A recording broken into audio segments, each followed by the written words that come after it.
Sean, that's you tonight. All right, my turn, guys. So I got a couple stories for you. First one comes from a listener. Name is Mike.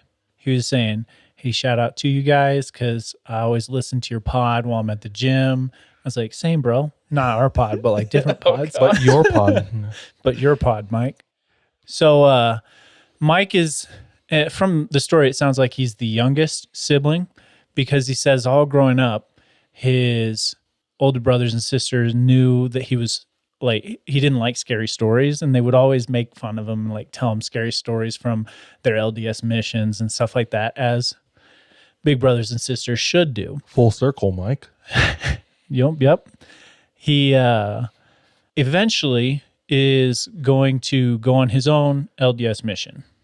And a few weeks or a month or so before he's going to leave, weird stuff starts happening to him. He says one night his bedroom is down in the basement directly beneath his parents' bedroom. And he said he woke up to someone whispering his name. So just Mike or Michael. And it woke him up, and he kind of started looking around his room. It was like someone was there right next to his bed, and he didn't see anything or anyone around. But needless to say, he's still pretty freaked out about it. So he goes and gets the family pet, the dog, and he's like, hey, yo, come sleep with me tonight. Nothing else happens the rest of the night.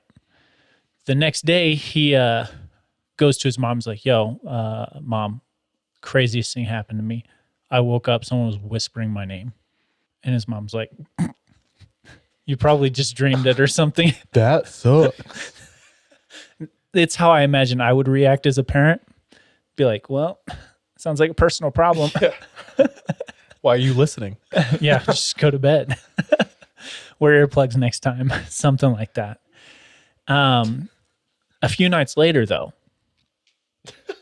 he's asleep, wakes up once again.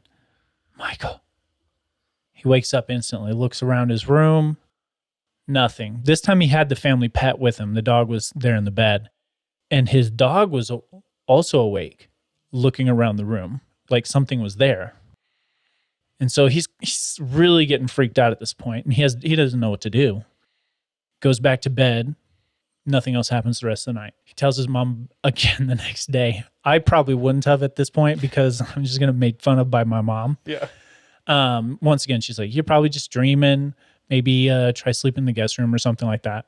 He decides one more night he's going to sleep in his room. This time, though, he flips the TV on before he goes to bed. His logic was, if the TV's on, nothing's going to happen. I'm good. Dude, I think that. Well, sorry. I fell asleep on the couch last night watching TV, and I woke up at 4, and I laid there awake, wide awake till 4:30, because I was like, man, if I turn this TV off, that's going to be silent and dark, and something's going to happen.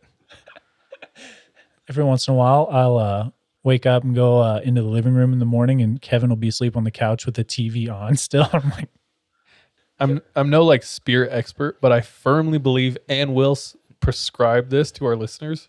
If you're experiencing spooky stuff, turn on a Disney movie. Disney That's all movie you gotta do. And get under a blanket. I'm real about the Disney movie thing now. It's like anytime I'm feeling spooky, I just throw on like a feel good. But there is like power to that, is what I'm saying. It's true. Like, Yeah, Mike's not wrong for doing that. No, yeah. And I don't know what he was watching, but later that night, Michael, Even through the TV? even through the TV, Okay, immediately proves my theory wrong. Debunked. he sits Myth up and busted. Don't listen to me anymore. Unsubscribe. I mean, if it works for 9 in 10 people, it still works. Okay, true. So, sorry, Mike. The 10th dentist. So he sits up in his bed and he's looking around his room, super freaked out at this point. Dog's there looking around as well. Nothing, there's no one in there. And this thing is more powerful than Disney movies. So. This thing is more powerful than a Disney movie. Eventually, he's able to fall back asleep. The next day, though, he decides to go sleep in the guest room. Nothing happens. He sleeps in the guest room for another week or two. Nothing happens. And he's about ready to leave now on his LDS mission. Goes back to sleep in his room. Everything was good. Never happened again. He then heads out on his mission, and he goes to what we call Missionary Training Center. You usually go for a month to 3 months, depending on where you're going to go after that.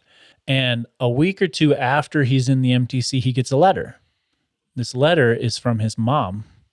His mom says, hey, now that you're out in the MTC, I just didn't really want to scare you while you were here.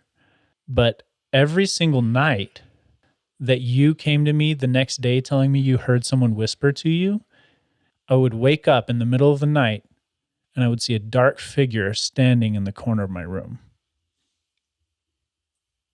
It happened on the 3 times that you told me about, or 2 times because he didn't tell her the third. And eventually we went and got the bishop to come and bless the house, and it never happened again after that. But to this day, Mike is still alive, breathing. He's good. His mom wasn't making fun of him, just, trying to protect him. Okay, now I feel like an ass. I cast judgment on that mom. She's just protecting him the whole time. I don't want to cast any more judgment, but did she do the right thing by not saying anything? I mean, if she was planning on bringing in someone to bless the house, I could see that being as the right move. Just not wanting to freak him out. Yeah. I mean, there could have been 2 different ways of doing that. One would be like, yeah, you're freaking haunted, bro. Yeah, I think she did the right thing because I think of my kid, and Mike was 18, 17 at the time. Yeah. Especially if they were younger, like 8, like someone keeps calling my name in the middle of the night in my room from the dark. You're going to die. And I'd be like, oh my goodness, me too. No, Mom. What are we gonna do? Yeah, what do you think we should do? What's your plan of action? Mom, I came to you for answers. Yeah, I think that she did the right thing. Damn you too. Ooh, you did. I'd be like, did you see the dark figure too? Well, have you been sinning? It's because you keep touching yourself.